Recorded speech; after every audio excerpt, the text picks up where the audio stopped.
My homies, they moving that cane. My homies, they moving that dope. My homies, they got so much pain. But this is the life that we know. Life that we know. Yeah. Yeah, this is the life that we know. All the porns? I don't have porn More.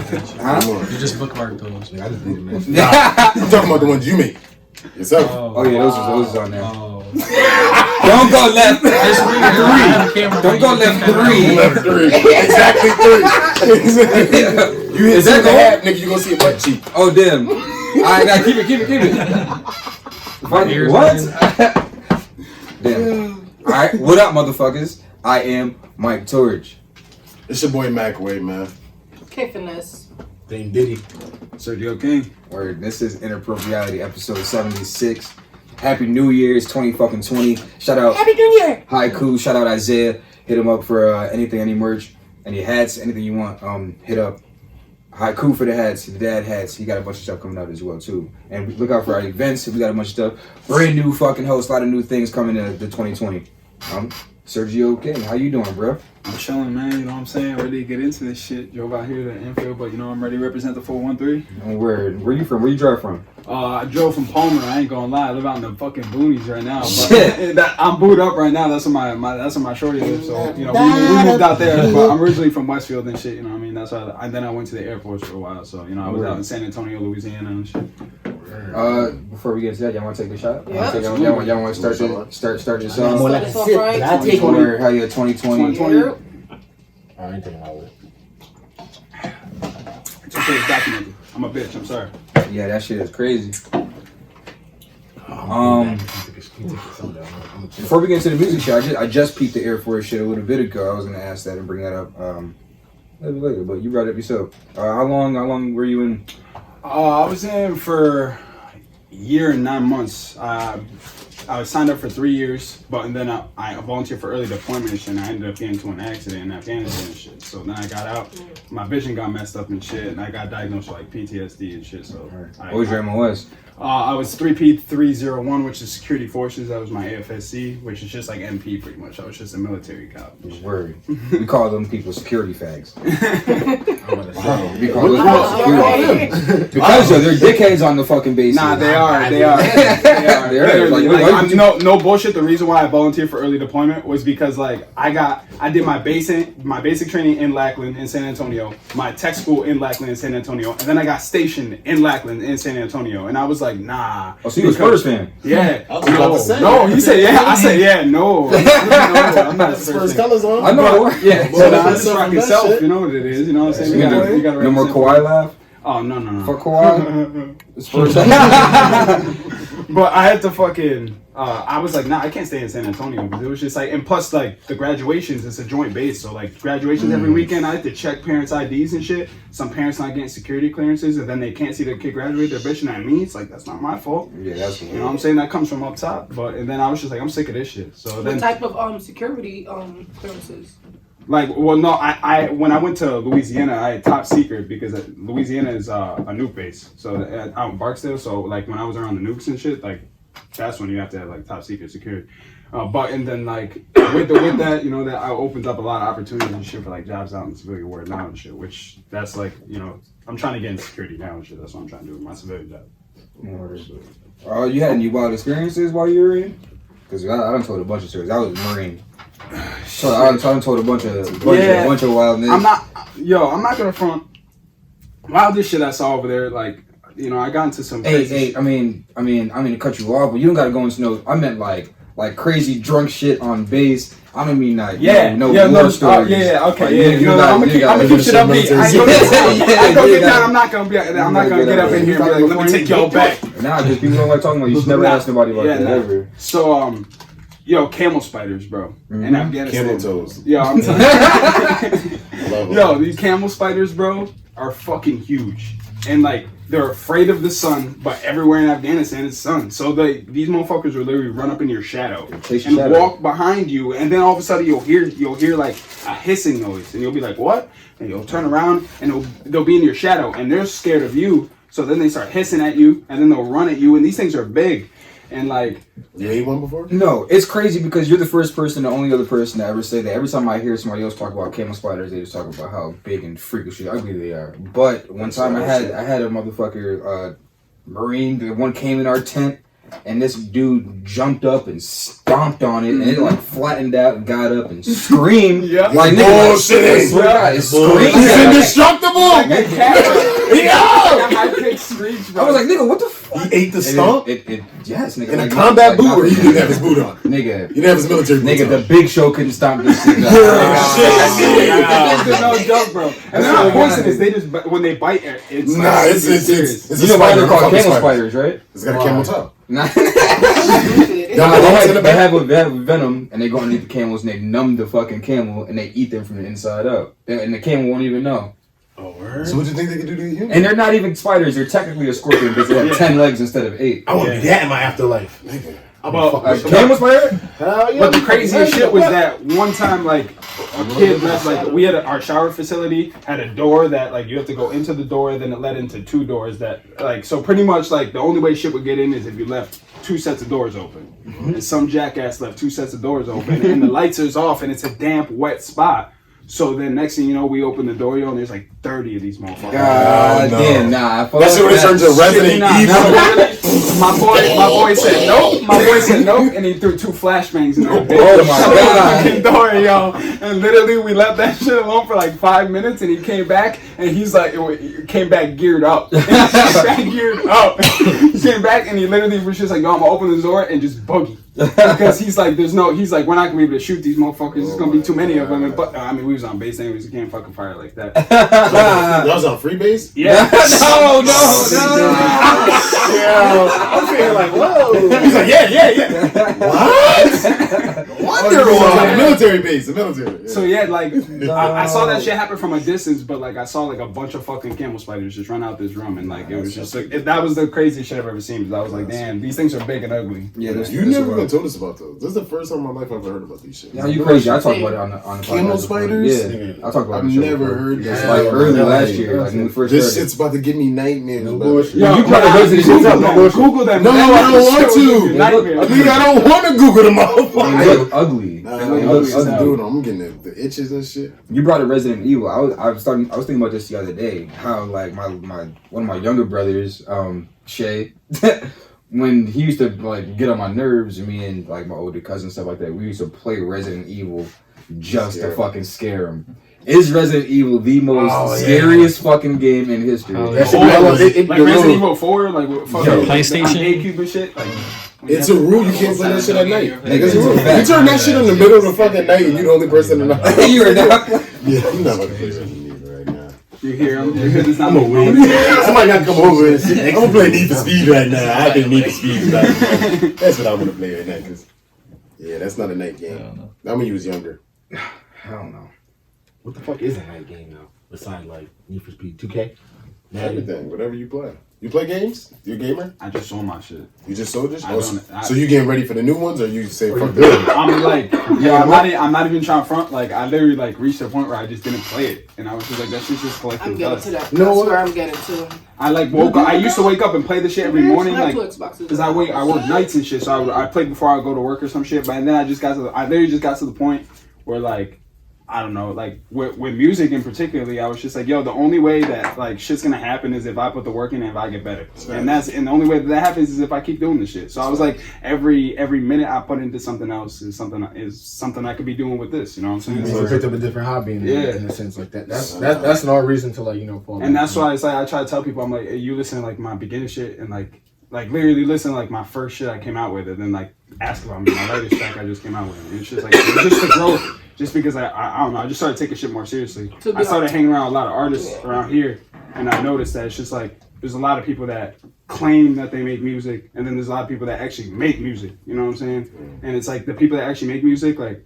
I got a different level of respect for them because like, you know, like people like Malik and people like Sant who are out here like self-funding themselves. People like you know what I'm saying? So out here like it takes a lot to do this shit. So like the people who are actually doing it, I pay homage. I got mad respect for them. I'm young as shit. I'm only 22. You know what I'm saying? Like, how long you been rapping for? I've been rapping since I was like 13. My brother JoJo, he rapped when I was like young, and he passed away when I was young. So you was taking a serious at 13? Oh no. No, I like literally. I'm telling you, like, just last 2 years, I just started taking this shit seriously. Cause I heard your shit, and there's room for growth. Like, you hear the potential. Like, once you start getting comfortable and you start really believing in what you're spitting, you're gonna get nice. I can agree with that because I feel like your best tracks are your personal shits. Mm-hmm. Yeah, like that shit that you was talking about your mom and your sister. Yeah, that shit was dope. I like all that yeah, shit. and that's why I was talking to Mac like beforehand. Like I'm trying like this year, I'm trying to take a completely different lane, and that's like especially like at the speaking event that's coming up. In that particular, I'm gonna display like I got 2 songs lined up that I'm doing. That's just like I'm really gonna because I know that she sings, so I know it's gonna be more of a somber crowd where I'm actually gonna be able to get my message across. People are gonna be able to listen to me. I feel like a lot of people don't know me like that, so I want to give people. Everyone got 2 sides to them. You know what I'm saying? Everyone got fucking angel and some devil horns. So I want to show people both sides of me and who I am. You know what I'm saying? That's great that you're already thinking like that, especially at 22. Because I know somebody, or I know somebody and other people who would go to an event like that and would try to play their banger. And that's not the setting for that. That shouldn't be. You shouldn't go there and try to fucking be jumping on stage. That's where something. I think a lot of people don't like assess shit. You know what I mean? They just gonna go. They're not gonna sit there and kind of like just analyze what's going on. So like what you did. Oh, I know she's a singer, so I know the type of crowd. So this is what I got in my catalog. So this is what I'm gonna hit them with.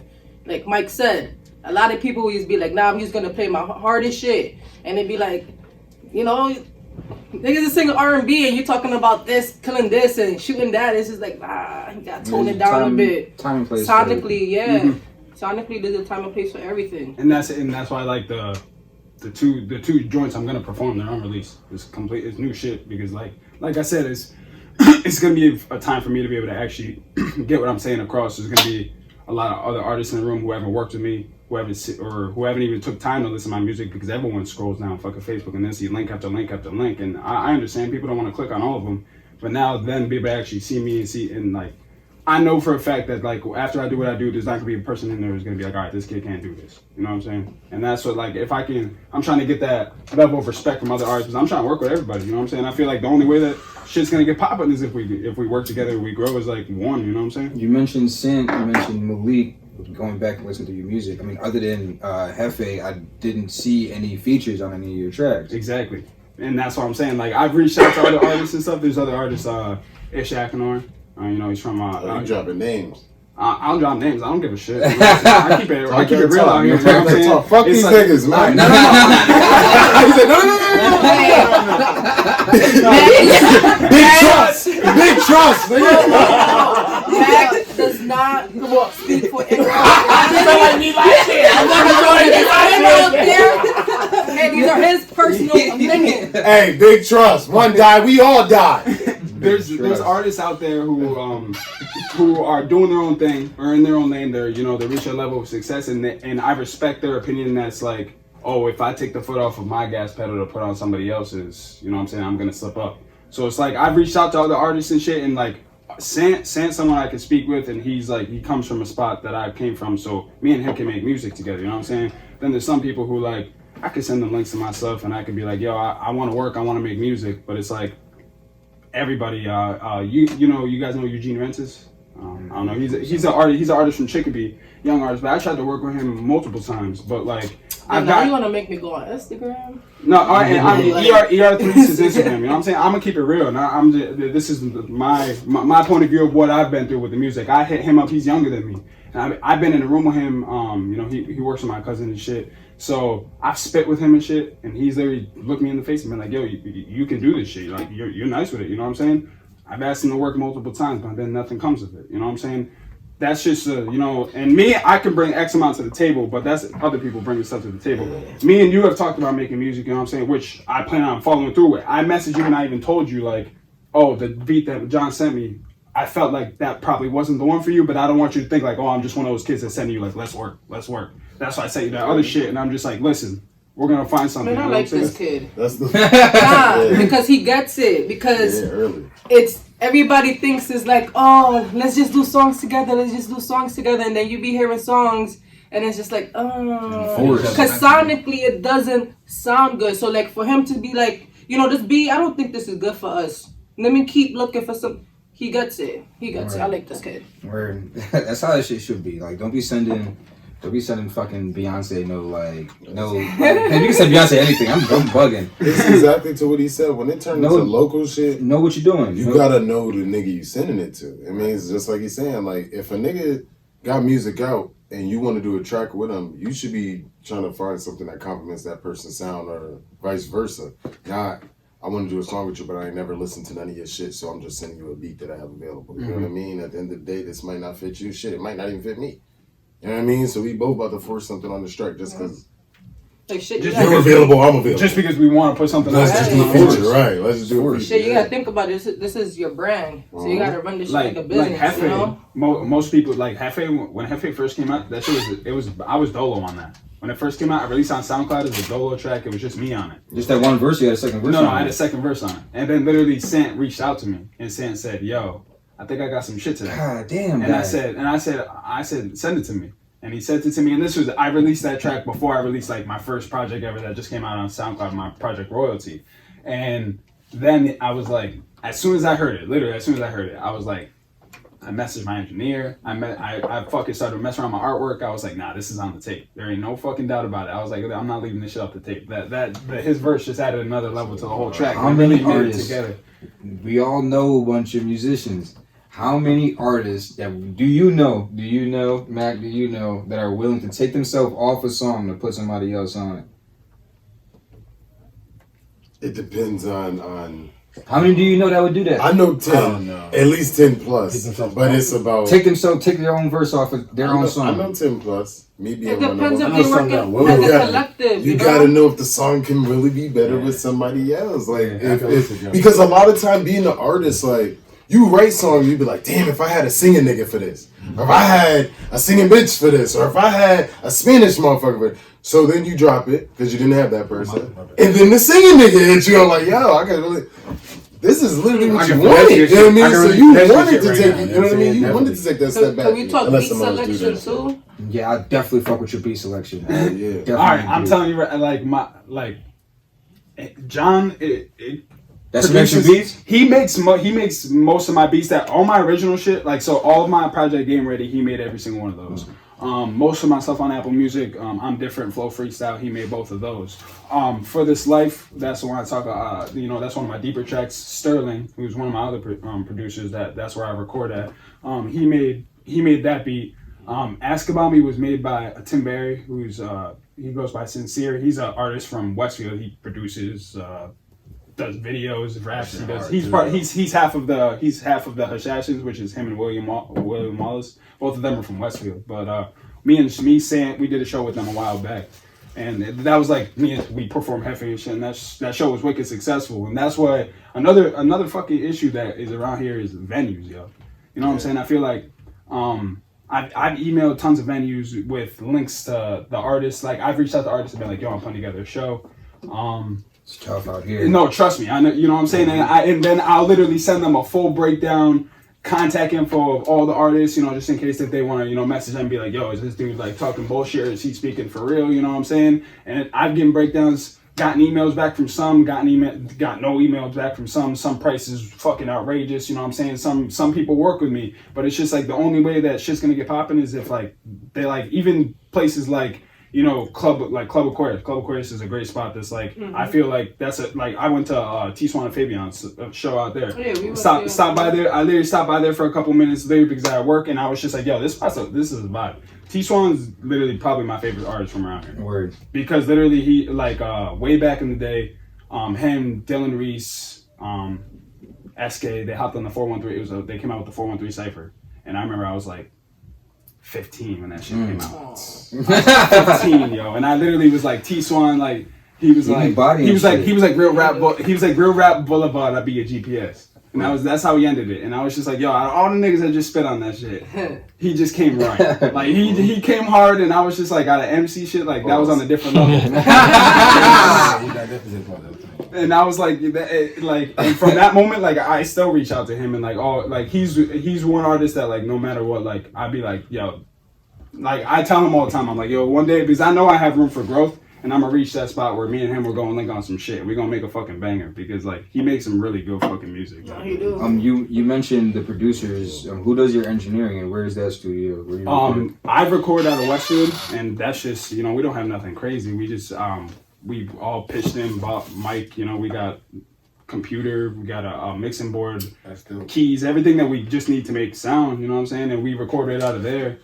We didn't spend more than if you take out the computer, we didn't spend more than $2,000 on all of our shit. You know what I mean? It didn't take that much. But my engineer is Just the Engineer, and he's from Hartford, but he moved out to Atlanta because he started working with the Hit Cartel, which the Hit Cartel, they just did Travis Scott's Yosemite. You know the song Yosemite? June James is the head producer for the Hit Cartel, and Just the Engineer is like his assistant. And I linked up with him literally way back in the day when I fucking first started making music. I was just that kid. I went on the fucking Twitter and I typed in engineers in the search bar. And literally all these engineers started popping up. I started messaging a bunch of them. So I was just like, yo, I'm a new artist and trying to work with somebody. And way back in the day, he linked up with me and he's literally been rocking with me since. Like, word, that's dope. And he's like my sound, like he's gotten better, you know what I'm saying? And he's helped me, he's given me tips. We actually flew down to Atlanta. Stood at Sterling's one of our co-partners. His dad lives in Atlanta. We stood at his dad's spot and we recorded my whole album Game Ready in Atlanta. And Justin came out because he lived in Marietta. So we paid him, he came out, we set up a studio in Sterling's dad pops and we recorded my whole project there because I wanted to be able to actually get some hands-on. Like, dude, he's been in the music game for a while now. He's about to be like 30 and he's got placements with Pierre Bourne, wife and Lucci, like a lot of Atlanta artists and shit. Right. And he just has a lot of game. And that's what I don't fuck the placements. You know what I'm saying? Placements are gonna come and go, but I know for a fact, like, he's one artist that, like, I've had my ups and downs, you know what I'm saying? This past year was like, look, I lost my brother and my grandmother in like the same year. My brother died of an overdose. My grandmother just, age and stuff, God bless. But it was a rough year and shit. So like there was sometimes I was making music, sometimes I wasn't. And he never once raised prices on me, never once did anything to me because he knew I just like making music and he respected that shit. Word. He's actually moving back up here. He's moving back up to Hartford, which is fucking fire because I was like, yo, like the movement that I'm trying to get, just like I feel like the Northeast as a whole is like, New York's always been on. Nah, that's what I've been telling people that I really fuck with. Like, I don't want to give out too much because I got my plans and I did my research and shit, but that's the whole East Coast is up for grabs. Mm-hmm. How much time did you spend in Atlanta? Did you spend a lot of time in Atlanta? We were there a whole week. You don't have a southern influence in your music. You don't sound like many southern rappers. Being in that scene for the time, nah, you don't. Being in that scene, do you? I think everybody respects the South, but what do you like sonically? Do you like that Southern shit or East Coast rap? Did you go to any like clubs out there, listen to radio out there? You know what I'm saying? The stuff that's popping on the radio right now is shit that I listen to it, but it's not like Atlanta rap is like Migos, Playboy Cardi, like those are the popping artists within Atlanta right now. But like the artists that from Atlanta that I listen like Russ. Like, you know what I'm saying? Like I love lyrical shit, but like dudes who can like really your raps. Yeah. If you could finesse like people who could black, some people call him 6 Black or whatever. Nah, his name's Black. Yeah, I know. I know his name's Black. I tell people that, but like, and then they're like 6 Black, and I'm like Black. But like him, the way he can finesse a beat, I love. Like A Boogie's dope. I know he's not from Atlanta and shit, but like Atlanta rappers, like I fuck with Russ heavy. But like my influences, like I mean, everyone always says Drake, but like when I say Drake, like there's some kids who come out here and say Drake. I mean, I've been rocking with Drake for like Drake is my dude. Like way back, like I talk like Fear. Fear is like one of my favorite songs by him. I respect it because ain't no nigga came out here and said that. Yeah, because people hate on him, but people hate on him for what? Because he delivers vulnerability. He talks about like people talk about ghostwriting and talk shit about Drake gets all the shit written for him. Please tell me the vulnerable shit that some nigga would get up on a track and be like, yeah, I wrote that for Drake. Like vulnerable ass shit. Like no, nobody fucking doing that. Like that's like That's why the Rap Radar, the interview that Drake just had, he goes on there and he talks his shit. And he says like you can name like the biggest hit, Marvin's Room. He wrote every fucking lyric on Marvin's Room. You can go look up the credits. You know what I'm saying? And it's like the songs that are banger. And then my second biggest influence was Cole. It's a knock against. I mean, it's a knock against Drake. But the difference is, I think with Drake is I'm biased when it comes to Cole. They're reference tracks, and I don't think like the reference tracks. And they're R&B tracks. They're not rap tracks. Somebody be like here, and he'll just take the idea and make it his. I don't know, man. I still feel it's a knock. But I get mad when people question his lyrical ability. His pen is his pen. At the end of the day, like, that nigga could definitely write ahead. Because like I think everybody, when you the GOAT, when you the best at any, not even the GOAT because Jay-Z the GOAT, but hands down Drake is gonna be the GOAT when Cole passed the torch. When you the best at what you're doing, the Patriots, the Warriors. People gonna find a way to knock you regardless. You know what I'm saying? Mm-hmm. So you know what I mean? To even with that, if you ask 10 different people, you're gonna get 10 different reasons why Drake ain't the best. You know what I'm saying? And you ask this 10 different people why Drake is the best, and they're gonna give you some the same reasons. You know what I mean? We all respect Drake then. He just like when I was younger, it was the swag that brought me into him at first. You know what I'm saying? Like the image, like you know what I'm saying? Like he says all the time, I come with the look, the verse, I got it all. He's like, and that's why I was like, when I was a kid, I was like, that's what I want. You know what I'm saying? And then as I started to grow up and I started to switch over and transition and listen to a lot of Cole because my favorite, the warm up is my favorite Cole project, and from start to finish, that it just gives me goosebumps and it makes me have this chip on my shoulder, and that's why like the new Cole is like, don't get me wrong, the Cole's Cole, he's that guy, but that young Cole with that chip on his shoulder is just my shit because it's just like I can relate to him on you know what I'm saying, I feel like he got around a group of friends and he was like, yo, I got the ability to really do this shit and really like take something, like he's from the Ville, he's like, I can put a place that's ain't shit on the map, you know what I'm saying? And that's exactly how I feel. Like and not only alone, like Cole, there's probably artists in his time coming up, but I feel like there's so many artists right now in the 413 that are fucking so talented. Yeah, there's definitely a lot of talent out here. Well, I'm gonna bring it back. There's a question I was actually going to ask. You said you listen to a lot of Cole. First, do you feel like Cole is your generation or a generation above you? What do you mean, like? Yeah, you're 22. You feel like he's... Because a lot of kids in your age group don't fuck with you. I feel like there's two Coles. I don't know. You know what I'm saying? I feel like I know that sounds crazy because I feel like there's pre-sideline story Cole, and I feel like there's post-sideline story. Post-sideline story Cole is the new generation. Is the new generation. I feel like the pre-sideline story is like would be the generation above me. You know what I'm saying? Because I feel like the new stuff like KOD is like he's saying some shit, but it's that spurt shit. So he can be with that new, you know, that new mumble shit that's out now. Let me ask the question. Yeah, in a sense of what the what the crowd is feeling. You know what I'm saying? To keep basically to gain the fans and to keep the fans in a sense. Which is smart, but that's why I feel like it appeals more to the younger generation, the newer stuff. He's being that smart about his execution. But why do you think that these kids only listen to like this generation's music and they don't like go back and like study the greats like some of us do? Some of us did. There's kids that do, but I feel like there's kids that do. There's not a lot. There's not a lot of kids that do. I mean, I feel like that's based on maybe the parent just that. Insecurity mass. What older music do you listen to? What's right? I have the answer, but is there any 90s hip hop that you listen to? Or 90s hip hop, not like that. Like I can name like a handful of songs, but I don't like genuinely sit down and. Why specifically are you or weren't you interested in older hip hop? Truthfully speaking, growing up, like I never had anybody around me who played it. You know what I'm saying? Like I grew up like I had brothers, but we had different moms. They grew up with their mom. I grew up with my mom. I grew up in a house full of sisters. My mom was bumping Clubhouse. You know what I'm saying? So by the time you got in tune with hip hop, you got in tune at that point and just kept my first shit that I actually started like hip hop started to resonate me was the Carter 3.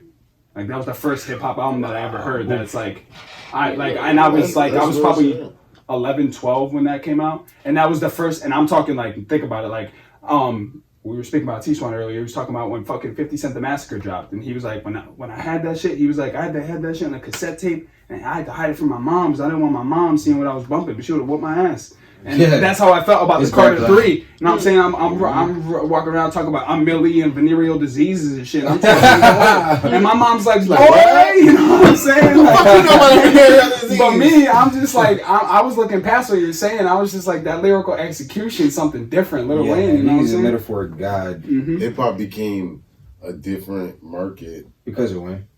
But go ahead. Wayne, Drake, Nicki, all of them motherfuckers, Jay-Z, when they had enough artists that really could break the genre, you know what I mean? And now you could collaborate other genres with hip hop, you know what I mean? Mm-hmm. Even down to Jay-Z doing that Linkin Park shit, like it wasn't a lot of it was hard though. It wasn't a lot of that, you know what I mean? It wasn't a lot of collaborations outside of hip hop, so hip hop was real. It's just hip hop. So that shit was shit fire. About hip hop, it wasn't going to jump into shit you didn't know about hip hop. That shit is fire. I love Jay-Z and Linkin Park collab. That goes down in history. Wrestling days, that shit fucking had us all pumped up. But did you guys hear the news about Kendrick's new album? Kendrick's new album was supposed to be rock influenced. Are you guys prepared for this? Are you guys ready for this? I don't know. You fuck with Kendrick? I do. I love Kendrick. You know what I'm saying? But it's just like when I think artists can just do whatever they want because like at the end of the day, no one can control anybody. But I feel like when they start like The Weeknd, you know, he started like that newer shit he just dropped. I don't fuck with that shit. I like one of them. What's that? What's that? He got a track. It's like very like I don't know. He dropped 2 songs. Yeah, he just can't. He changed his like I feel like the melancholy that he has like that when he does that shit. That's what like. People can feel that pain, like that new, like why am like Melly, you know, Melly, like people fuck with Melly when he be doing that, his auto, like his melodies, they can feel that pain that he's singing. You know what I'm saying? That's why people fuck with him, and that's why I feel like people fuck with this guy. So like I don't going back to any artist I listen to like from like 90s, like probably the only person I could say that I listen to more than a handful of their songs on the regular would be Nas.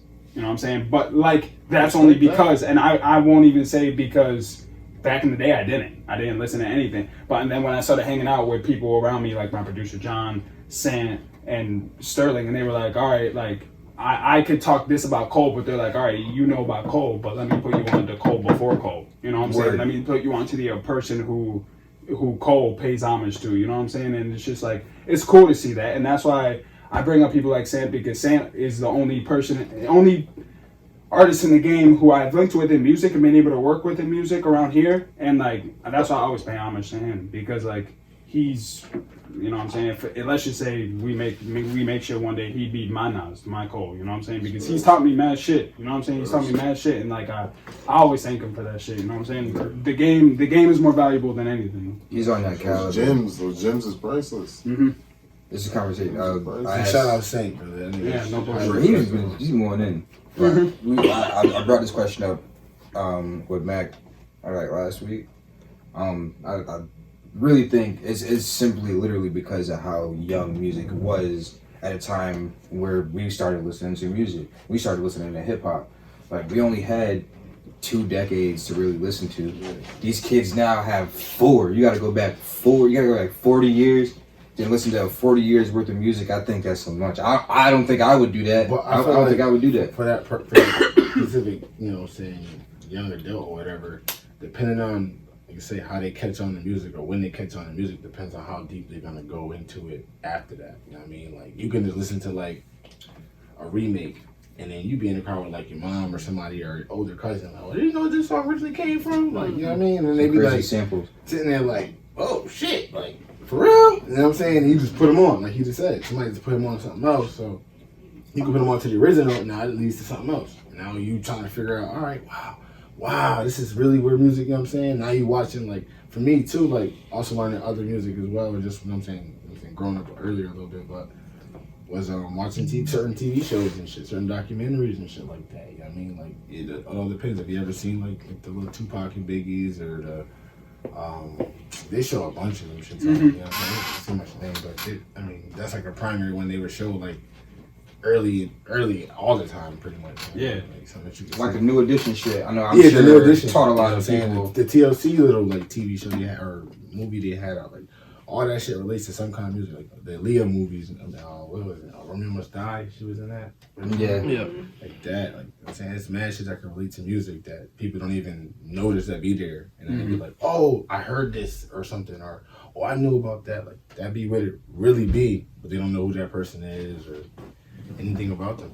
Yeah, no bullshit. It just takes a lot too. You know what I'm saying? Like you might just hear something like Lil Uzi Vert, and that's your favorite artist because you heard their dopest song, and now you go to the next person, and to you, Wiz Khalifa is the best rapper in the world. You're like, what? I heard people say that. Remember your first reading? First time you sat down and read, you remember that rap? Do you rap? Yeah, I freestyle. You know that song. I need dollars, what I need. Hey. I wrote a remix of that shit. I don't know. One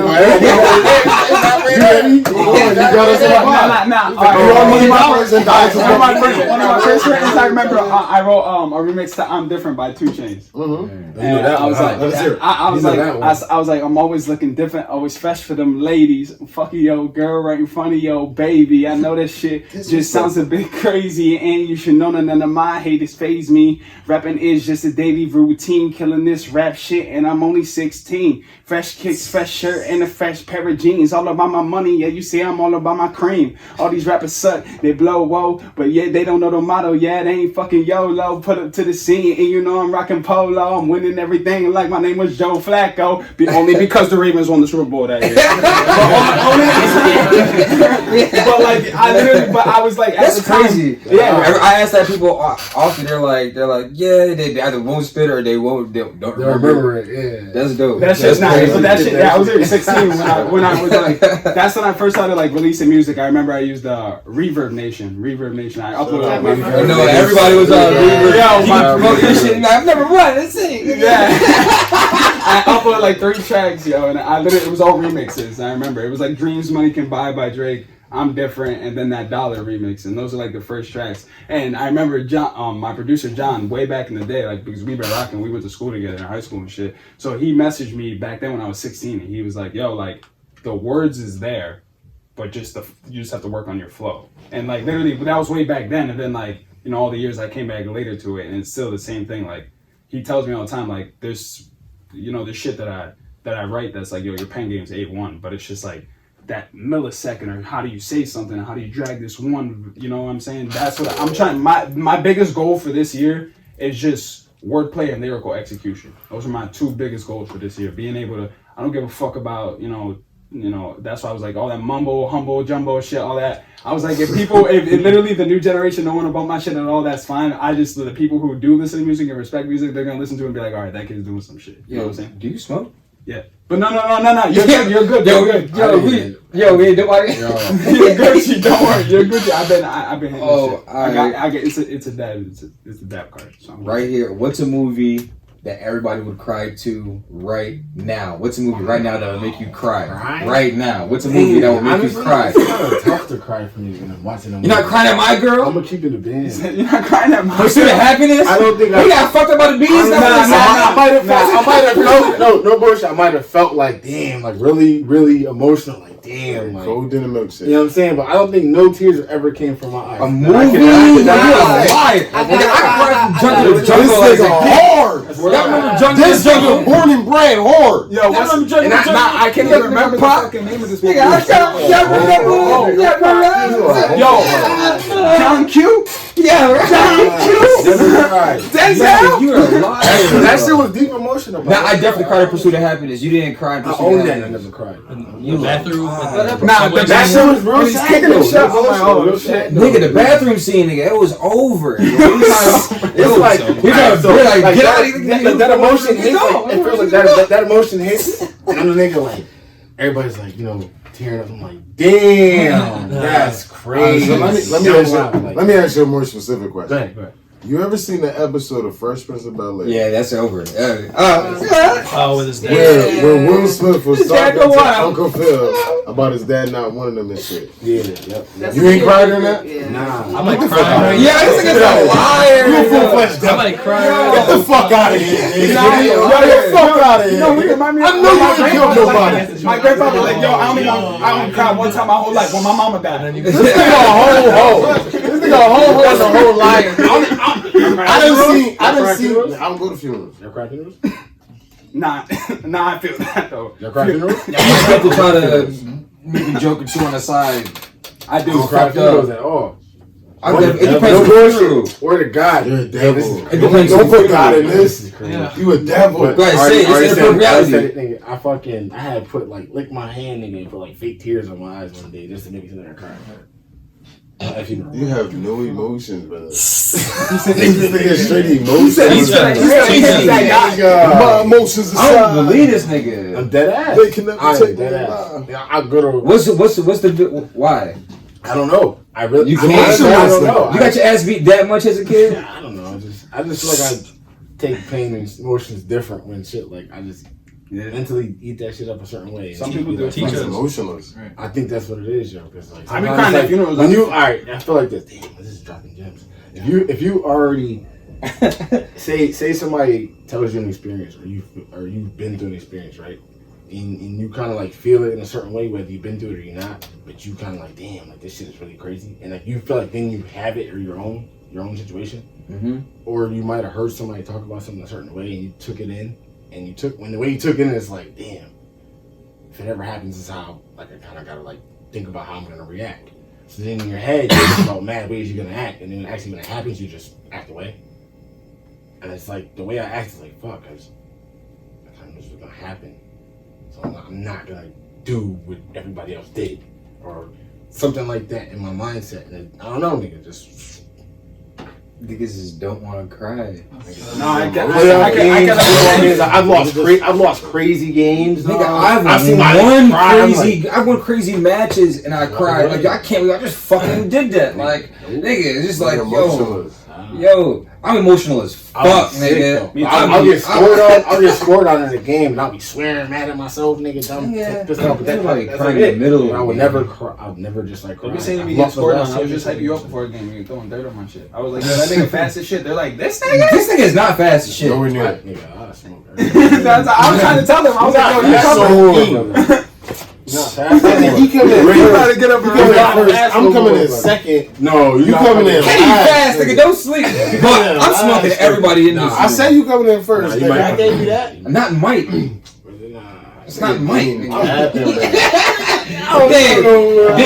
You, Shay, y'all are slow, but I don't care. Y'all not beating me no more. You I am are not lying. young game. I'm older than you.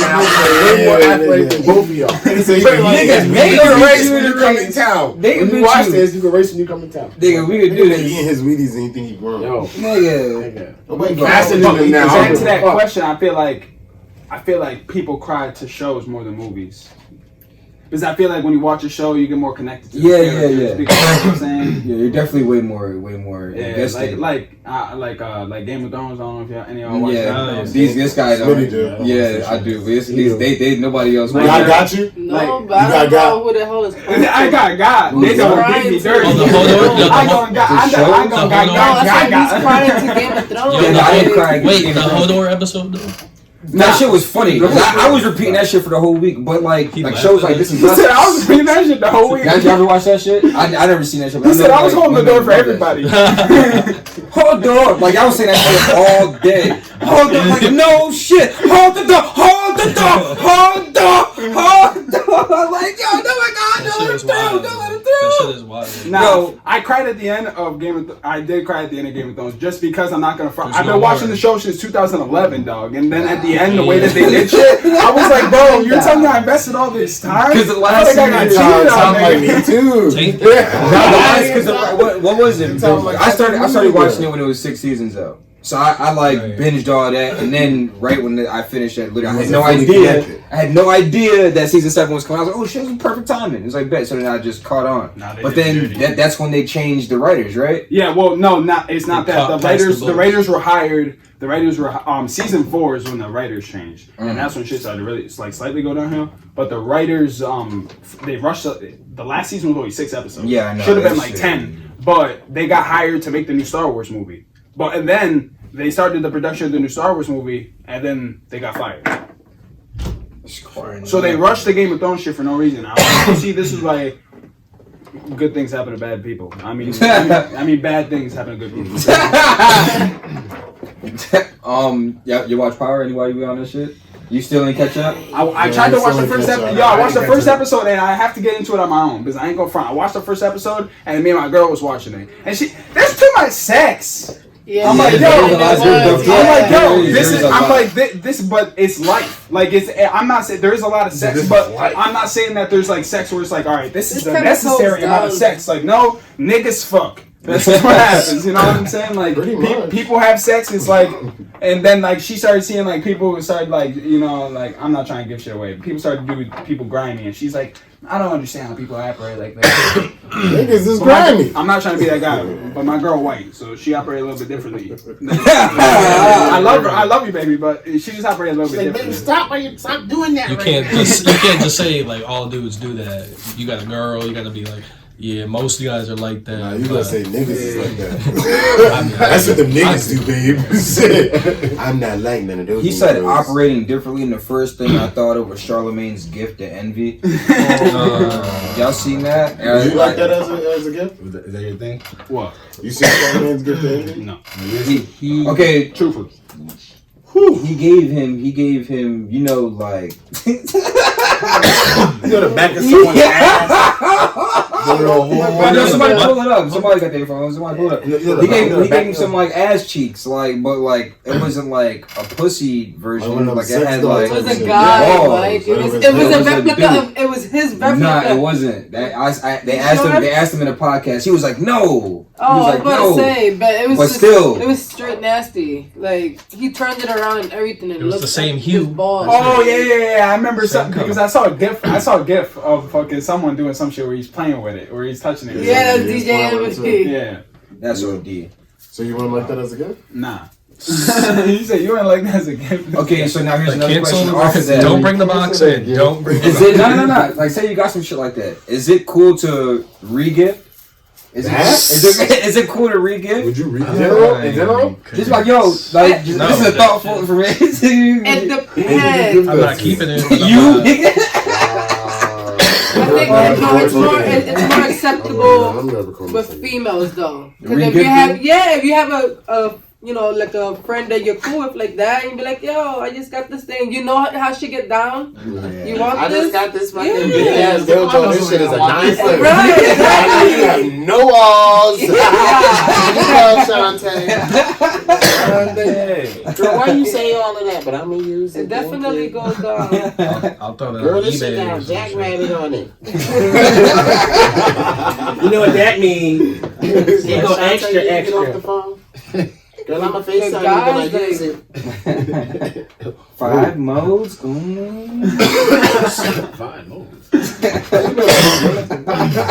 How you know that, Smith? Right. Yo, y'all niggas. No. He about the one with the remote.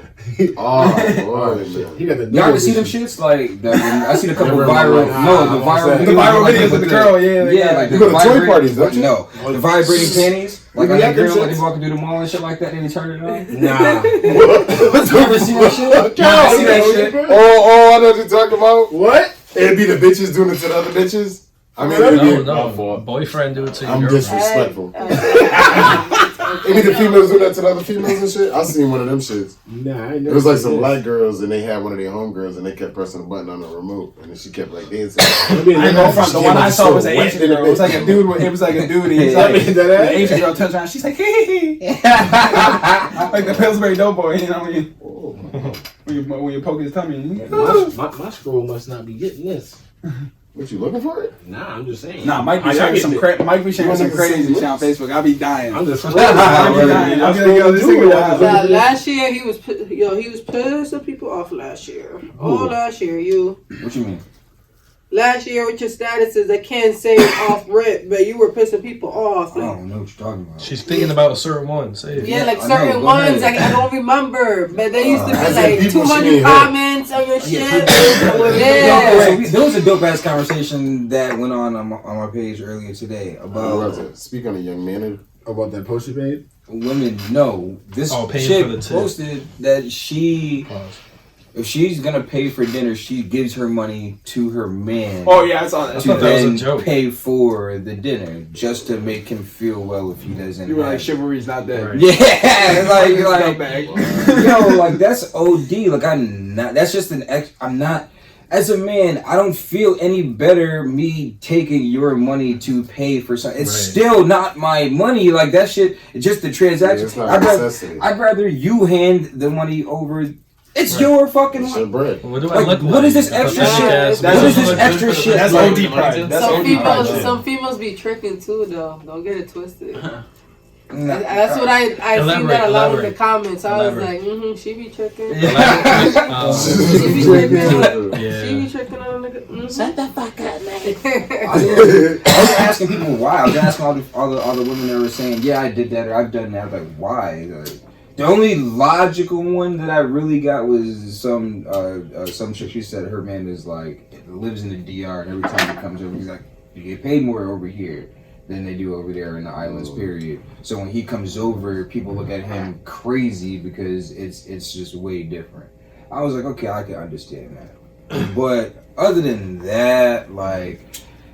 It's just a pride. Yeah, I get the whole treating out. I think that's a control thing. That's cool. I think at that point it's a control thing. Like, yo, there's no need for me to do that. Like, But is it control or is it pride? Because like, if he's out with like his girl, but then I feel like there's some dudes out there they could be out with any girl and they just like they want to be the one to make sure that they're handing money over because they don't want to look like a bum.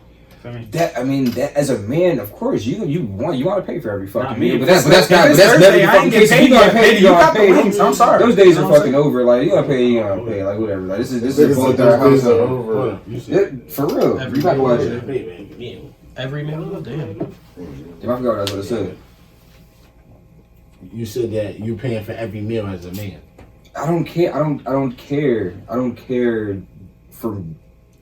I actually don't even like talking to the fucking waitress. I'm the type of person, my food come fucked up. I'm like, damn, if I could eat it, I would just eat it. You like to order? I'll just eat it. All right, so I'm not gonna complain. Like, I don't want my shit remade if it's not that fucked up. If it's like, damn, you fucked this up a little bit. I'm still gonna eat it. You want a date? You order your date's food, or do you? Nah, I don't know. You don't order your own food. Fuck is that? But I send my shit back. But just because I cook at home. That's crazy. So like, I cook like a my bad. I cook like a motherfucker at home. So like when I go out to eat and I'm actually paying, you know, my mom's been a waitress my whole life. So like the waitress alone, like I know she need to make her bread. But just like from the cook point, like from me paying for my meal. If I'm going, I work at a fucking grocery store right now. So it's like, nigga, if I know if fucking sirloin's $15.99 a pound and I'm paying X amount of dollars for this fucking steak, yo, that shit better come out fire. You know what I'm saying? That shit better come out the way I'm gonna cook it at home. Because if not, I should have stayed my ass at home. You know what I'm saying? Because I would have bought the steak at home, made my broccoli, made my potatoes, and I would have been chill. I don't care that much. I'd be like, whatever. And I just eat it. I just blow money fast. Man, I just don't give a fuck. A meal is a meal. A meal to me is a meal. Like, I'm not about the. That's that marine shit. That's that marine shit. Like, I'm not about. It's just whatever. This thing got mad sand on it. He said shit. At least this MRE tastes like something. Semen on it. Off a little bit. I don't know what Mac eating. I don't know what you said. You eating anything? You talking about Navy? You said you eating everything. Like his shit salty. I can't get that way. Like I can eat anything. You know what I'm saying? Like I'll eat whatever. Like fucking. Like you know what I'm saying? Leftovers and shit. I'll heat leftovers up for galore. I won't let shit go bad in my house. But when it comes to cooking, I love it. I love to make sure I'm cooking good shit. Are y'all like that? Would you send your own shit back as a man? Because I know the women they be quick. Hey, like fix this shit. Are you like that? Or you don't care? What do you mean? Like, would you send your shit back, or would you correct your man? Like, nah, I'm not there. You order medium rare, that shit come back medium well. It's going back, right? Yeah, but I'm not gonna be snappy about it. You know what I mean? I'm not rude. But usually when I go, If it's been too time, I never had. Usually if it's been like too long, and then the food came, and then my shit ain't right. Oh, it might be a little choppy. Looks like a game man's going I'm right to tapping foot. attitude. All Say I ain't all day. Sorry, I knew I was coming. No. I was waiting 45 minutes for How's the this. food? Horrible. All wrong. Like, you know what I'm saying? So enough came hungry, boss. But I feel like, you know what I'm saying, a good little 45 minutes, cool, food came in fucked up. You know what I'm saying? Hey, you fucked up. Can you fix it? You know what I'm saying? Like, that's it. Cool. Good. But if it's been, like I said, anything over an hour, you know what I'm saying, I'm starving, tapping for the bugging. You waiting for an hour for your food before? He said I done been through 2 baskets of rolls. That's that like Denny's Honestly, after hours. I feel like I got bad timing when I go out to eat. I feel like that's my thing. That's why I hate going out to eat. I think I got bad timing because I feel like I go at the wrong times where it's just always packed or somehow the waiter's busy. Yeah, somehow the waiter's busy or some random shit. Me going out to eat is like that's like fast food to me. I don't know how y'all motherfuckers Going out to eat is fast food. I don't eat. I don't like mass chain shit. It's fast So food. I don't eat McDonald's, Nah, Taco Bell. if I go to shit McDonald's like and that, I No, don't give a eat fuck about none my of food that. because I know I'm getting bullshit. I don't eat none of that. So I like going out to eat. To me is like a damn. I know how many of these chains there. I'm thinking numbers. Like so, how many? Yeah, you're right. Like Outback and like, shit. I'm like thinking like this food ain't. All this shit can't be fucking. Nah, yeah, I'd rather not. I'd rather not eat that shit. So I barely, which is why I have to go to places where food actually has to be cooked. Like it has to be cooked. Like, Well, I try to go to like decent places. I ain't trying to just go to the regular old shit, Applebee's or some shit. I can't. I'm trying Applebee's to go microwave shit. where it's quality food. It's gonna be cooked. You know what I mean? Not just eat 'em up shit. And then we gonna be having like 50 problems because my shit came out microwave warm. I'm good. My shit hot and cooked. So I definitely agree with you on that. But nah, I try to go to some good places to eat. There's some good places out here to eat. Connecticut and shit. No bullshit. damn, I'm not gonna say it. We're gonna be on location a couple of restaurants. So pay attention to that. Would you send your food back? You sending your food back off rip. You look up. You want to send your food back? It ain't gonna be no disrespectful shit. It's just like he said. If I order something specific, then I want something specific. But it also depends on my mood. Because if I'm high as a kite, brother, you can bring me the whole wrong plate. And I'm gonna eat that shit. Cause I'm like, what the fuck? That's probably salad. I know I ain't ordered no fucking salad. That salad though. How was your salad? I didn't order that shit, but it was good. Thank you. Yeah, he definitely wanted that shit be funny. Bro, if I'm high, it's a whole nother season. It's a whole nother season if I'm high. Right. My give a fuck's go out the door. But if I'm not high, oh no. Bitch, I know no salad. I know I don't know no salad. I don't do that. It's against my religion. Now, but back to that shit, if you want a date, you know what I mean, and she already asked you to order her food, you ordering it? Of course. Ask if If she she If asks. I'm on a date and a female asks me to do anything, I'm doing that. Yeah, pretty much. Nah. Yeah, pretty Max much. said, "I'm like, what?" And he was like, "I'm getting." He said, "Listen." He said, "I'm getting to the booty." Yeah. I don't know. He said, "I'm getting there." As long as it doesn't degrade my morals and ethics. As long as it doesn't degrade my morals and ethics, I'm doing it. Like, you know what I'm saying? What do you look like you ask a nigga to do something like, yo, you go open my door for me? Why am I even asking you? Bring me back home. Door, though? No, I'm just saying, if you ask the nigga to open your door, you could get that door for Could you open the door for me? Yeah. What you need me to open your door for? Yeah, you can bring me back home. Will she just stand? Yeah, you can bring me back. When she walk to the door, she just stands there. You don't have to do that. My mama raised me right. I'm gonna walk in front of you. What if a nigga ran up to the store and was about to rob a motherfucker and shoot a motherfucker up? What about the car door? I'm gonna take that bullet. You a whole lot. You're not gonna take her. You gonna walk with your loved one on the outside of the street. You walk. That's OD. Yeah, On the you ain't shit? supposed to do that. But what if the That's the corner same store is on shit. the inside of the street? No, it's the Now same you ain't shit. in the line. It's the same shit. Yo, I don't remember. If you what walking in happened. front of her now, you supposed to open the door. No, she's leading she's you. leading you. She's in front She's of you. leading you. No, hold on. You put your hand on her back, right there in the waist. then I got you. You got it. Man. That's when you gotta do the light trot and shit. Hold up. Light trot. Show the effort, right? Yo, we're not talking that shit, but I guarantee ain't nobody putting their coat over a puddle. That's OD. Ain't nobody doing that shit. People walk around puddles. I never understood that. Niggas be doing that. Nobody does that. Nobody put their whole coat over a puddle. Just for the water to seep over anyway. Right. Them niggas was stupid. I'm the goofy nigga that hop over the puddle while she take the long way and walk over. You know it was dry over here. Right. You almost bust your ass. Back your pants away. Oh shit. I made it though. You see? I clicked that motherfucker one jump. I give myself an 8.4. Would you sign to a label in 2020? I mean, it depends. It depends. If like, you know what I'm saying? Because obviously labels out here be, you know, some labels be tricky. You know what I'm saying? I don't want to fuck myself over. You know what I'm saying? I don't. When people ask me like where I want to be in music, like there's like Drake, obviously. You know what I'm saying? There's people who are up there. But then like I like to bring up Mark Battles. You know what I'm saying? Not a lot of people talk about Mark Battles. Some people don't know who he is, but he makes a steady living off music, and he does what he loves. You know what I'm saying? And he sells out arenas. Might not be Staples, but it's where he's at. And like, if I can get there, like I'd be chilling. You know what I'm saying?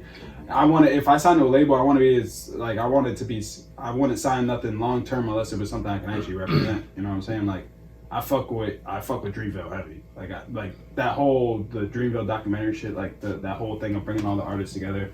I feel like the 413 should do some shit like that where we had if we had a spot just like studio. We were talking about the age.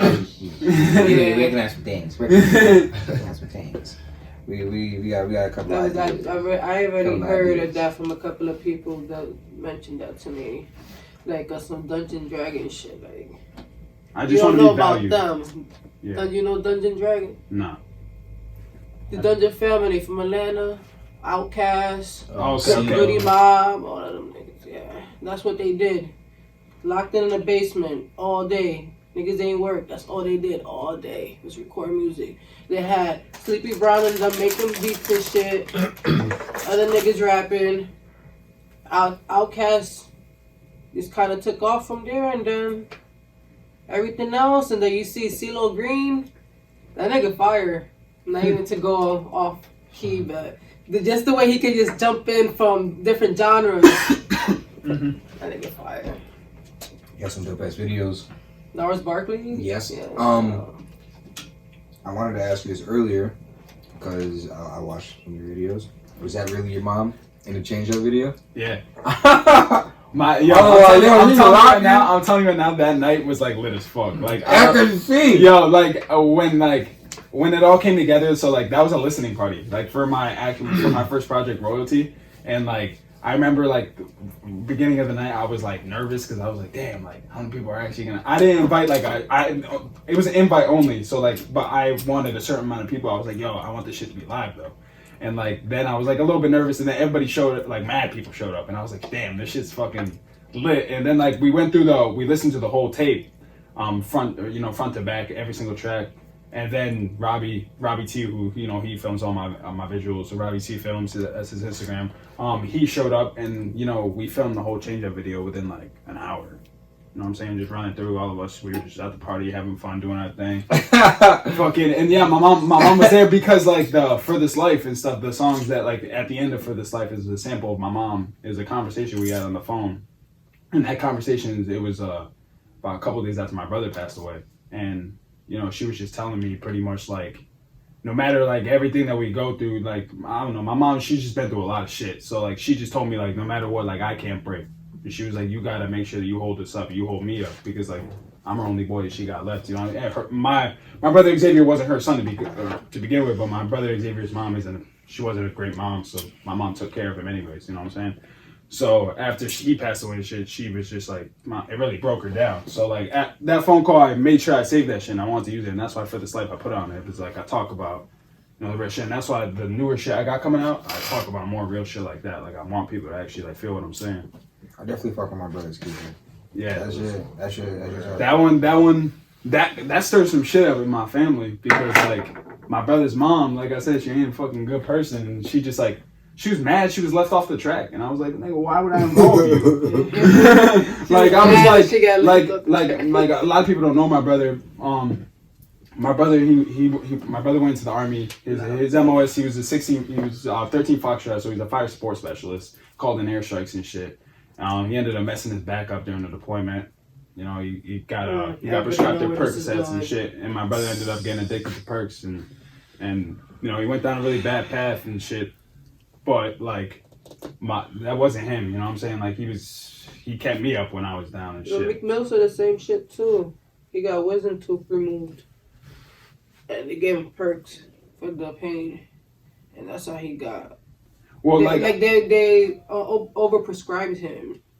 It's like he had him prescribed and shit, but like I won't like, I love my brother to death, but I'm a realist and I keep shit a buck. Like my brother like chose his path at the end of the day, because my brother, you know, he was selling shit. You know what I'm saying? Like we was all like, as kids, we all had to do what we had to do when we wanted to eat. You know what I'm saying? When we had to do what we had to do. But my brother, he just, when he had the chance to get out of the game, he chose not to. You know what I'm saying? Like, all of us make our choices and shit, and me and my brother, like, when he passed away, me and him weren't on really great terms, but, you know, he knew I loved him at the end of the day and shit. It's just I couldn't respect the choices he was making, because, like, my dad's an addict, too, and it's like, I can't, based on everything my father put my family through, it's like, I knew, that's why I'm, like, how you guys say, like, I might be young and I get shit, it's just because I'm too young to be bullshitting around, you know? I mean, I'm my mom, and I got too many people who like believe in me or have faith in me that not even I'm gonna be a rapper, just that I'm gonna be something, because like I was the only kid in my whole family graduate high school,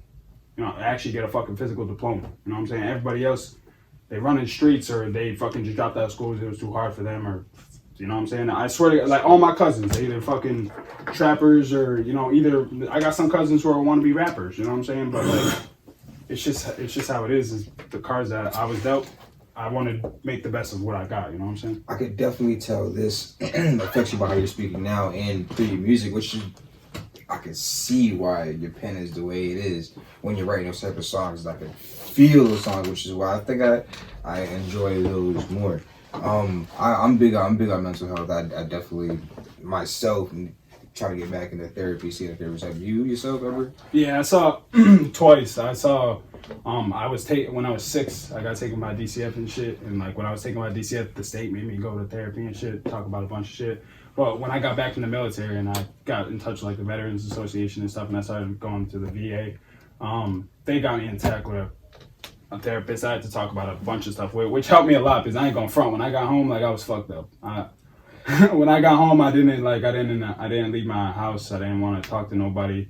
My mom bought me a dog, an emotional support dog, and that's like, I'm not gonna front, but I would just go on walks with my dog, and that's all I would do.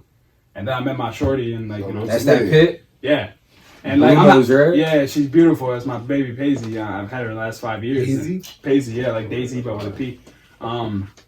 But she fucking, you know, she was my rock. Like when I was living alone, like Paisley, like, you know what I'm saying? There's times where Mike knows what I'm talking about. There's times where you just go through shit, and my dog will always be there for me. But now, like, you know, I met my shorty holds me down and shit. She knows I got issues and shit. Just fuck the dog.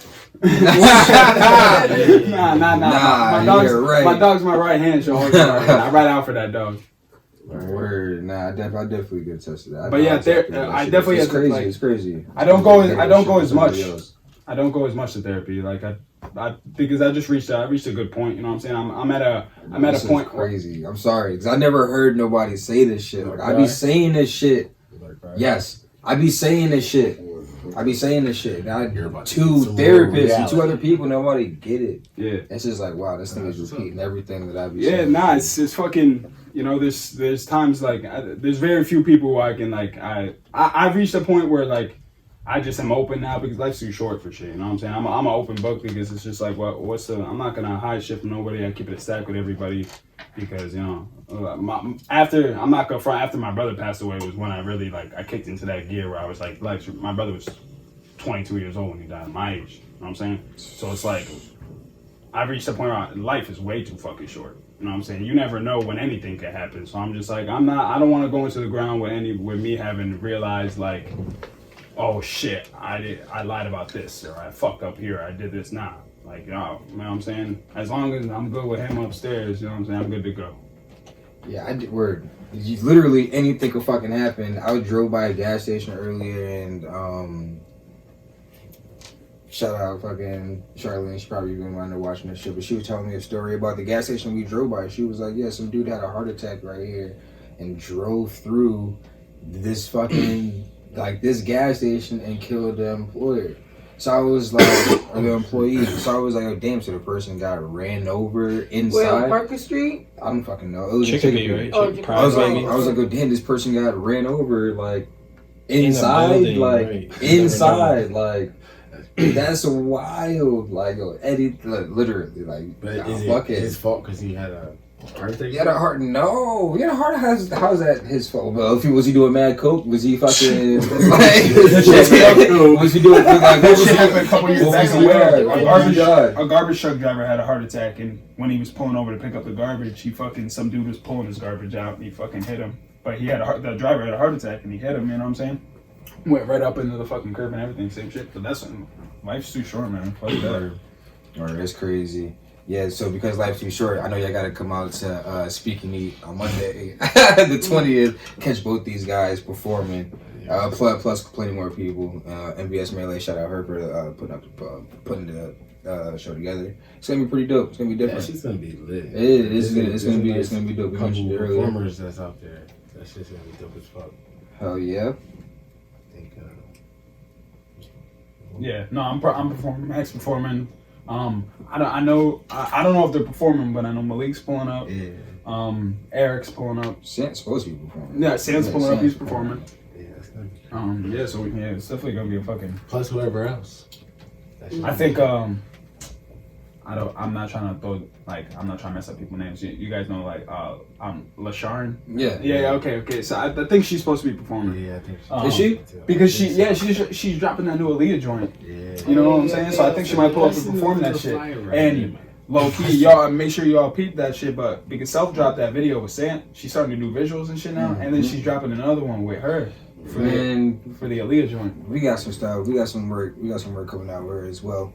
Look out for that. Did y'all see the Young Jock video? Yeah. Y'all seen that shit? You seen it? He's an Uber driver. Oh, Uber driver shit? Yeah. Some chicks called him and was like, oh damn, you must have fell off. And he was like, well, I thought this was just an easy way to just make some money in the city. but I saw a caption that made that whole shit, and it was like, oh, you must have fell off, and it's like, says the bitch who needed a ride. Right. Like, you was the one calling the Uber. Is it cool for these celebrities to be Uber drivers? No. You can't even Is he stunting out there? Like, you pull up on me as ludicrous. No, like there's levels to this shit. Yeah. Like In the back of he's the house, a D man. plus celebrity. I would think it's okay for him to pull up in the Uber. I'd be like, oh shit, yeah. She was like, wait, And wait, then wait, it's wait. in I gotta Atlanta ask too. You have to You think said it's about the area, okay. and it's in Atlanta. You not clowning this nigga? I don't think Five I would plus be seasons surprised. all over But Hip-hop, nigga. You snorting your money up. Hey, how you broke? You go to the high It's one price thing ass when hair it's like an artist salons that's and stunned by it. shit. You've seen somebody, you're like, You front oh like you got shit, it. and then it's like, damn, you doing Uber? Like, Right. But it's like Young Jock. It's like You think that shit's like a TV show? That's what you be seeing on celebrity Yeah, shows. Where it's like shit, people, that would be shit. all of a sudden it's Odell. You know what I'm saying? Like in disguise and If shit. he was smart, that's what he'd have did. Like, nah, this is a show. I'm doing a reality show. You gotta sound like Yeah, the cameras is here. I bet you they're Ain't no cameras. They're gonna figure out a way to finagle this and then put it on a new season of Love and Hip Hop. They're gonna have a cut scene. Alright, And bro. I'm gonna list or some shit like Yeah, that. probably. Wow. His name gotta carry some weight because he hasn't dropped a song I don't know how long and they still remember who the fuck he was. Yeah, but I don't even think He do I don't other watch shit. shows I like think he he's do. past I don't that, give a fuck though. about that He shit. do other shit. He do like shit behind the scenes. Like what? You need to enlighten me. Not a lot, but he does. Like what? He Love still and be Hip getting Hop? royalties from Yeah. Put On Madden and shit. He You got know? like I'm like- little endorsements and shit. Probably like that. You know, small money TV shows. Really small not. shit. Royalties. Small money. I said everything's Really small. not. There's He's nothing that's probably probably over invested like in business 10 and shit bands. like that. You know what I'm saying? He's probably getting You saw that 10 video bands. of what the Denver Broncos quarterback, remember? He was like singing the Put On, he was singing that shit, and they were like, he was mouthing it, and then they had the viral video of him. He was getting royalties from that shit. Yeah, I say no, sir. He just be getting his royalties from everywhere he can. Yo, y'all want to talk NFL real quick? These past games was a little crazy. The Texans, I mean the fucking It's the AFC Chiefs right now. the It's really Texans. the AFC, but The Chiefs game was good until it wasn't good anymore. I think it was dope. It was good until it wasn't good anymore. I It feel was just like this I shit feel is like over. my opinion, that's a typical Texans and Chiefs game. I'm like Nah, bro. I think it was supposed to be a shootout, back and forth. more or less, yes. Watt's supposed to put up some more points, obviously, because he started in the 24 and then he stalled. So it's like that's a typical game, but Mahomes has just got going. I feel like the Texans and the Them Toronto niggas is Raptors, going. like before fucking Kawhi Leonard, like they're just like they're always like a good like they're gonna make the playoffs real quick, but then that's it. They make the wild card or first round and then they're out. You know what I'm saying? The Texans and Ravens right now, I feel like they're both in the same caliber. That they kind The of Ravens are young though. You know what I'm saying? I feel like they could fucking like. I mean, they have vets in the right spots like Earl Thomas. You know what I'm saying? At safety, like him with those. You go 14-2, wasn't in the right man. spot. So You go 14 and you. He put up 500 yards total. My Jackson. opinion. Over 500 I mean, yards. I've been in a situation where my team was a top dog and we lost. You know what I mean, we had a perfect regular season and lost basically after our bye, first round type shit. You know what I'm saying? Same way they lost. But being 14-2, He played for the Pats. myself, my team. But being 14, it was the Ravens. Being 14-2, you know what I mean, and then going into the playoffs, losing, dog. He's that's like, no good. yo, don't believe this nigga.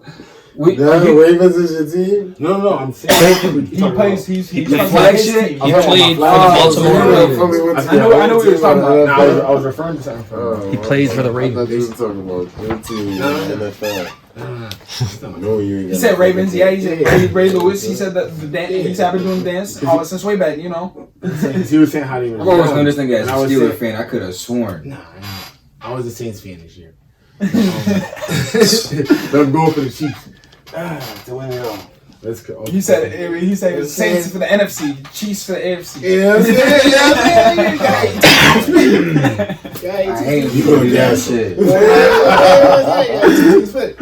But like I was saying, they're young, but to have that good of a season, I mean, and be number one, and then you basically go in and you lose to a team that you're basically to beat, like, you know what I'm saying? Either way, you gotta come ready. You gotta come with it. I don't But the care. Titans came off the momentum of just being the Patriots. You gotta put that in. I'm definitely Football gonna is give still them a that. sport and there's still emotion attached to this. I think unpredictability. I think the Titans. I think the Titans. Will the be Titans coming off for the Patriots, nigga, the Titans can genuinely I think the win Titans it are all. really good. They got team. all momentum right now to It's to not beat. just the Patriots. Because you being an underdog team, you being an Yeah, it's not underdog even a team. skill thing. Like, if you told me Ryan Tannehill was gonna be playing in the Run the ball. fucking in Guys, this game, if you can of course. run the ball and play You defense, got that big ass But running if you're an back. underdog team with that basically momentum to try to like, yo, I gotta beat all these teams to get where I want to go, nigga, you're gonna go to every game fighting like it's really your last game, and they're gonna come out hitting. Nigga. They came out every they game. haven't had one home game.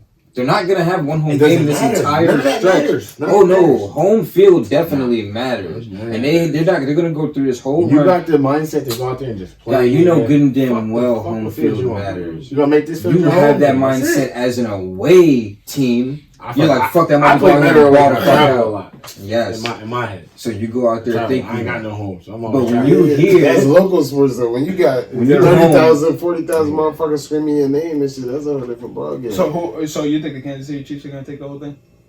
I don't know, man. I picked the Ravens Niners Super Bowl, so I just need the Niners to win, so I can be halfway right. See, halfway right. It's good. I can be halfway right too. I'm taking the Chiefs. How'd y'all feel about the national championship? I mean, I'm an LSU fan. Yeah. Like, and I'm saying that you can go on my pages and look me up. I know, I way definitely back, seen way it. back. I I was about to say, I tell definitely people, seen like, it. look up my Joe tweets, Burrow nigga, jersey. because I go way back. Like, people be I like definitely LSU, because when I got stationed in Louisiana, like, I went to six LSU games. I literally, my boy, he was living there for a while, yo, and he had season pass, so I went with him 6 games. And I'm telling you, they were the livest games I've ever been to. I've been to NFL games. I've been like, I'm telling you, LSU games are those nuts. kids in the bayou are nuts. I was like, yo, this like, and the year that I went, it was Odell and Jarvis were still playing. So like literally, I was like. And then now, all these years later, I was like, yo, they had Odell, Jarvis, and Jeremy Hill on the same team. And I was like, these niggas didn't win a national championship. Sick. and they had a nasty defense. And then even back, like I talk about LSU players, like Tyrann Matthew is my favorite LSU player of all time because he's just like he's the one guy that's just like, yo, if he was able to finish off his tenure at fucking at LSU, he would have been a Heisman and shit. You know what I'm saying? But he needs to get the bag. He was trying to get the bag. Is AB the biggest diva known to mankind? Yeah. He's an NFL wide receiver. No. Yes, these wide receivers are divas, but is he the epitome? Is he the GOAT? That shit he did. Above Chad Johnson, above Terrell Owens. I think he's going. That trajectory is good. It's like I don't even know what it's going after these videos with him and his baby moms. It's going. No teams is picking him up for his antics outside of this shit. Yeah, he's done. It's going like that. A bag of dicks. Where did a bag of dicks come from? Dog, why would you? You was probably Well, do you know the backstory though? Why he had a bag of dicks? Why he had a bag of dicks? Nah, I don't know the backstory. Of why he was upset. Apparently, she went over there to get some clothes for the kids, and she tried to steal the car. Some shit like that. I feel like he's just going through a midlife crisis. Keep it stacked. Yeah. I feel like when you get to a point where you have That's so a much bullshit. money, He wouldn't be doing this do if with your fucking life. So much He wouldn't be doing this if he was on a team. Like, you should not. My guy needs to to get be bored. therapy. What is he gonna do? He wouldn't be doing this if he was on a team, and I don't give a fuck. Like, I'm not violating nobody. Like in front of my kids, I'm not gonna do that. I'm not gonna try to he was talking crazy in front of the kids, in between. Like I me love talking to my you. kids and then go to straight disrespect like that. Like that's crazy. Yo, like I'm not about. Did I'm you not teach your about. You kids see that. that, Dame? I'm not about to do that. He was like, "Oh, I love you" to the kids, and then it's fucking bitch ass cops, but these bitch ass niggas. I was like, "Damn, what the fuck is wrong?" And these are little kids, like going crazy. Yeah, like midlife crisis. Cool. Man. That's when you. I'm telling you, I think it because like you love football, but it's like one. I don't think he should have went to the Patriots because like the Patriots organization is just like everybody knows this. I don't know. They're not a good team to play for. Like in terms of like they have like Tom Brady is Tom Brady, and like that after that whole Jimmy Garoppolo situation, I knew that the Patriots organization was just like, all right, there's fucked up shit going on here because everybody knew even if you got a couple years left of fucking Tom Brady, you have 16 to who knows how many years of Jimmy Garoppolo. And they made that trade because of Tom Brady was being a diva. You know what I'm saying? Because he didn't want Jimmy G around. You know what I'm saying? And I'm telling you right now, like, I personally believe, and this is like, I live in New England. I think if they would have fucking kept Jimmy G, they would have set themselves up for a longer success. Bill Belichick was trying to set the team up for future success even after he was dead. But Robert Kraft and them were like, nah, we want wins now. You know what I'm saying? Which, I mean, we got a Super Bowl out of it, so yeah. Fuck. I feel like AB would have been a good fit if that shit didn't fester up. Yeah, but what went Because wrong? I just feel like they weren't even that. But Bill Belichick's not the type of coach he gives up too easy on people. You know? Once he look at Josh Gordon, he was like, there's too much shit going on. He needs to fucking, you know what I'm saying? And then he gave up on it. If the shit didn't fester up the way it did, I feel like he probably would have lasted like maybe 6 games. Yeah, before shit got hot. Like if he has a good coach, it's all about coaching. Like everybody who played in high school. That's what I'm saying. Only because I feel like down got the rid of stretch, him because him and Brady might have of one press conference. We got rid of him because of one press conference that he wasn't even in. They just kept asking Bill over and over and over again, and he fucking just walked away and then released. Next day he's gone. But it was like this is too much. This is too much. It comes down to coaching though. Like I feel like if he has a good coach, you know what I'm saying. Even if they're professional athletes, you know what I'm saying. All of us when played sports when we were fucking in high school, it's like when I went to Westfield, Bill Moore was my coach. He was the football coach at Westfield High. He took us to Western Mass one year, but like the shit that he was teaching us was morals outside of football, and those are like the best type of coaches. You know what I'm saying? Those coaches, like the coach for LSU, fucking he's the guy. You know what I'm saying? Like he comes out and he fucking loves that team more than anything, and he shit breathes and eat football. Like I feel like Belichick. He's a good coach and he's smart, but when it comes to like fucking, I don't think he cares about, you know, his players at all. He just cares about winning and shit like that. Like I feel like coaches like I think Nick Saban is almost like that, but I think Nick Saban cares more than he does. You know what I'm saying? Because like when Tua and shit started to get questioned and everything, like you see he goes out and he sticks up for Tua, and Bill Belichick's more just like business. He's more just like word. You have any upcoming projects that's about to be released and drop? Any Yeah. videos? You got any? Yeah, I got a bunch of shit in the works, but we just recorded a video for Ask About Me. Word. Yeah, so that should be out by towards the end of this month, beginning of next month. And then I'm in the process of working on a mixtape right now, and I'm hoping to have it out for springtime around May, April, around there. And I'm gonna probably release one more single off of it, and then I'm gonna chill for a little bit, and then I'll drop the tape. Right. I'm coming with visual. I want to come with visuals with everything this year, because I feel like that really catches. You know what I'm saying?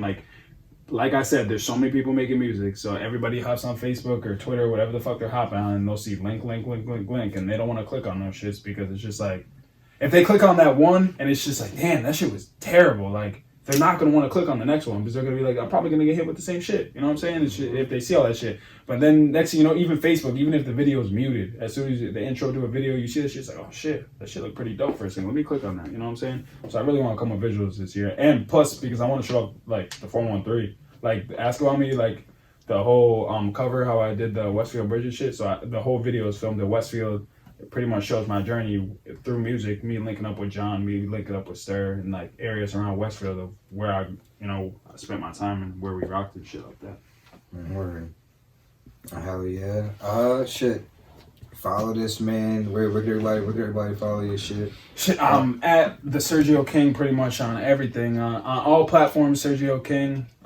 You see the SK in the crown. You know the vibes, you know what I'm saying? Word.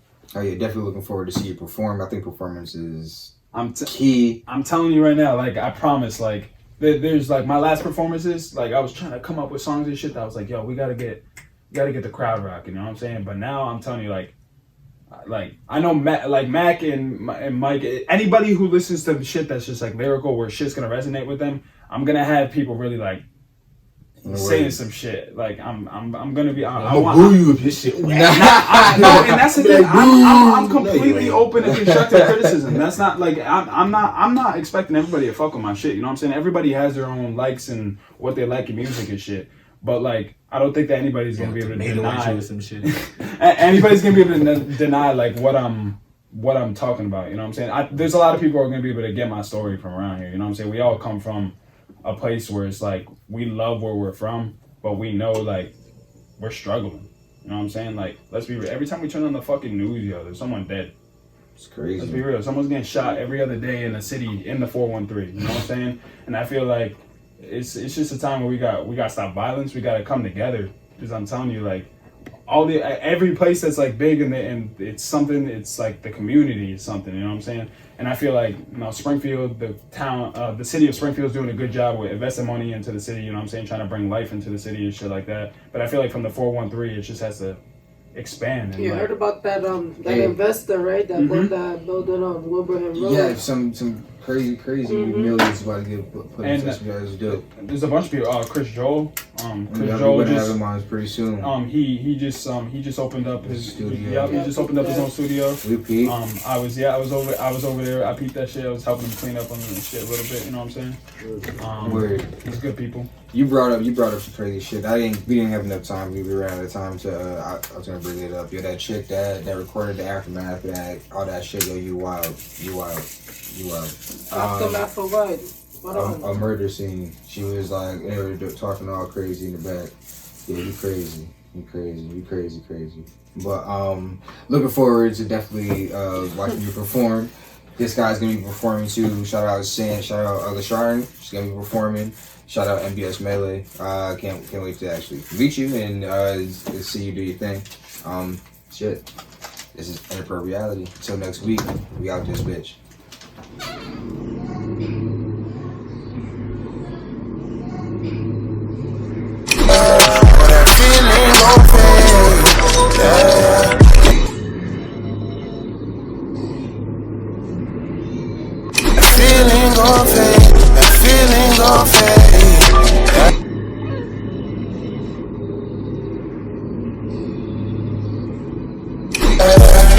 You gon' have to put more on